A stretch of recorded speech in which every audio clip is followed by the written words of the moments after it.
രാജ്യാന്തര വിപണിയിലെ വിലക്കയറ്റത്തിൻ്റെ ചുവടുപിടിച്ച് കേരളത്തിലും സ്വർണ്ണവില വീണ്ടും കുത്തനെ ഉയരാൻ തുടങ്ങിയിരിക്കുന്നു. US പ്രസിഡന്റ് ഡൊണാൾഡ് ട്രംപ് വീണ്ടും തീരുവയുദ്ധം കടുപ്പിച്ചതോടെയാണ് ഡോളറിൻ്റെ വില ഉയരുന്നതും സ്വർണ്ണവിലയിലും അതുപോലെ തന്നെ മാറ്റം പ്രകടമാകുന്നതും. ഇനി അങ്ങോട്ട് ആഗോള വിപണിയിലും കേരളത്തിലുമൊക്കെ സ്വർണ്ണത്തിന് തീ പിടിച്ച വിലയാകുമെന്നാണ് കണക്കുകൂട്ടൽ. ചിങ്ങമാസം അടുക്കാനിരിക്കെ സ്വർണ്ണത്തിൻ്റെ വില കുത്തനെ കുതിച്ചു കയറുന്നത് മലയാളികളുടെ നെഞ്ചിൽ തീകോരിയിടുകയാണ്. കേരളത്തിൽ സ്വർണ്ണവില ഗ്രാമിന് 55 രൂപ ഉയർന്ന് വില 975 440 രൂപ വർദ്ധിച്ച് പവൻ വില 72,600 രൂപയിലുമെത്തി. കഴിഞ്ഞ ഒരാഴ്ചക്കിടയിലെ ഏറ്റവും ഉയർന്ന വിലയാണിത്. കഴിഞ്ഞ ദിവസം ഗ്രാമിന് 20 രൂപയും പവന് 160 രൂപയും കൂടിയിരുന്നു. US-ലാകട്ടെ 24 ക്യാരറ്റ് സ്വർണ്ണത്തിന് 1 ഗ്രാമിന് നിലവിൽ $108, അതായത് 9,558 ഇന്ത്യൻ രൂപ.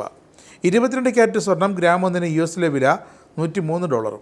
ഇതിനകം ജപ്പാൻ, ദക്ഷിണ കൊറിയ, ദക്ഷിണാഫ്രിക്ക, Philippines, Bangladesh, Iraq, Cambodia, Sri Lanka എന്നിവ ഉൾപ്പെടെ 22 രാജ്യങ്ങൾക്ക് മേൽ ട്രംപ് പുതുക്കിയ തീരുവ പ്രഖ്യാപിച്ചിരുന്നു. ആഗസ്റ്റ് 1 മുതൽ ഈ തീരുവ പ്രാബല്യത്തിൽ വരും. കഴിഞ്ഞ ദിവസം കാനഡയ്ക്ക് മേൽ 35% തീരുവ പ്രഖ്യാപിച്ച ട്രംപ് ബ്രസീലിന് മേൽ 50% തീരുവ ചുമത്തുമെന്ന ഭീഷണി മുഴക്കി. ഈ രാജ്യങ്ങളിലെ നാണയമൂല്യം ട്രംപ് ഇടിച്ചു താഴ്ത്തിയതോടെ സ്വാഭാവികമായും ഡോളറിന് വിപണി വില കയറിയിട്ടുമുണ്ട്. ഇതാണ് സ്വർണ്ണവിലയും ആഗോളതലത്തിൽ കൂടാനുള്ള കാരണം. ഇതേ തുടർന്ന് ഓഹരി വിപണികൾ നേരിട്ട തളർച്ചയും US ഡോളറിൻ്റെ കുതിപ്പുമാണ് സ്വർണ്ണവിലയെ ഇപ്പോൾ മുന്നോട്ട് നയിക്കുന്നത്. ഓഹരി വിപണി ഇടിഞ്ഞതോടെ സുരക്ഷിത നിക്ഷേപം എന്നോണം സ്വർണ്ണ നിക്ഷേപ പദ്ധതികൾക്ക് സ്വീകാര്യതയേറി. ഇതോടെ സ്വർണ്ണത്തിന് വീണ്ടും വില കൂടുന്നു. US-നെ അതേ നാണയത്തിൽ തന്നെ തിരിച്ചടിക്കുമെന്ന് ബ്രസീൽ പറഞ്ഞതോടെ തീരുവയുദ്ധം കടുപ്പിക്കുമെന്നും ഉറപ്പായിട്ടുണ്ട്. ഓഗസ്റ്റ് 1 മുമ്പില്ലാതെ ഒരു തീരുമാനമുണ്ടാകില്ല എന്നുറപ്പ്. അങ്ങനെയാണെങ്കിൽ ഓഗസ്റ്റ് 1 വരെ സ്വർണ്ണവില ഉയർന്നു തന്നെ നിൽക്കും.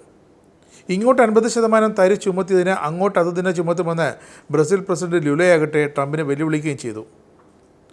കാനഡയ്ക്ക് 35% അധിക തീരുവ ട്രംപ് പ്രഖ്യാപിച്ചതിൻ്റെ തിരിച്ചടി കാനഡ പ്രഖ്യാപിക്കാൻ പോകുന്നതേയുള്ളൂ.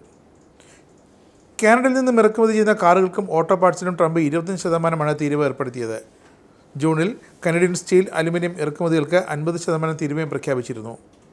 പക്ഷേ ഈ പുതിയ 35% അധിക നിരക്ക് കാനഡയിൽ നിന്നും US-ലേക്ക് കയറ്റുമതി ചെയ്യുന്ന മറ്റെല്ലാ ഉൽപ്പന്നങ്ങൾക്കും ബാധകമാകും.